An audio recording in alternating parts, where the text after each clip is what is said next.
श्रीराम श्री ब्रह्मचैतन्य गोंदवलेकर महाराज यांचे दैनंदिन प्रवचन आज 16 डिसेंबर। नाम हे परमेश्वराची भेट करून देईल। गंगेचा किंवा इतर कोणत्याही नद्यांचा उगम जर आपण पाहिला तर एक एक थेंब स्वच्छ पाणी तेथून खाली पडत असलेले आपल्याला दिसेल। पूर्व पुण्याईमुळे आयुष्यात परमार्थाला उगमही असाच लहान पण अगदी स्वच्छ असतो। पुढे त्या स्वच्छ झऱ्याचे नदीमध्ये रूपांतर होते आणि अनेक ठिकाणांहून वाहत आल्याने तिचे पाणीही काहीसे गढूळ बनते। तसेच आपले जीवनही व्यवहारातल्या बऱ्या वाईट गोष्टींच्या सानिध्यामुळेच पुढे गढूळ बनत असते।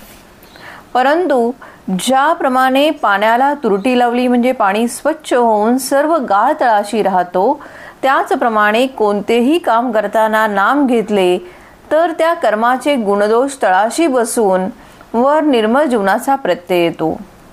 कोणी दाढीवाला साधू येऊन सांगू लागला की परमार्थ असा आहे तसा आहे, तर तुम्ही खुशाल छातीवर हात ठेवून सांगा की नामाशिवाय परमार्थच नाही। कर्म करताना नाम घेऊन समाधानामध्ये राहणे हाच खरा परमार्थ आहे।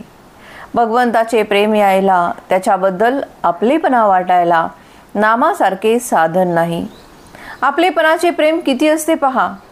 एक मुलगा आईजवळ राहत होता, पुढे त्याचे लग्न झाले, त्याने बायको आपली मानली, तिच्याबद्दल त्याला प्रेम उत्पन्न झाले। पुढे ती जरा कृश झाली, त्याला वाटले ही शहाणी आहे, बोलत नाही, परंतु हिला आपल्या आईचा जात असला पाहिजे, म्हणून तो वेगळा निघाला। आपले म्हटल्याने केवढे प्रेम उत्पन्न होते पहा। तेव्हा परमेश्वर आपलासा होण्यासाठी नामाच्या योगाने त्याच्यापाशी आपलेपणा निर्माण केला पाहिजे। रामाचे प्रेम हे त्याच्या नामाच्या संगतीनेच येऊ शकते। नुसते पुस्तक वाचून परमार्थ सांगणारे भेटतील, पण आचरणामध्ये आणून सांगणारा निराळाच। किती किती म्हणून प्रपंच केला तरी अपुराच पडतो। एखादा म्हातारा माणूस आपण पाहिला तर त्याचा संसार खरे पाहू जाता सर्व झालेला असतो, मुले बाळे असतात, सर्व तऱ्हेने तो सुखी असतो, परंतु मरणसमयी तो म्हणतो नातवाची मुंज पाहिली असती तर बरे झाले असते।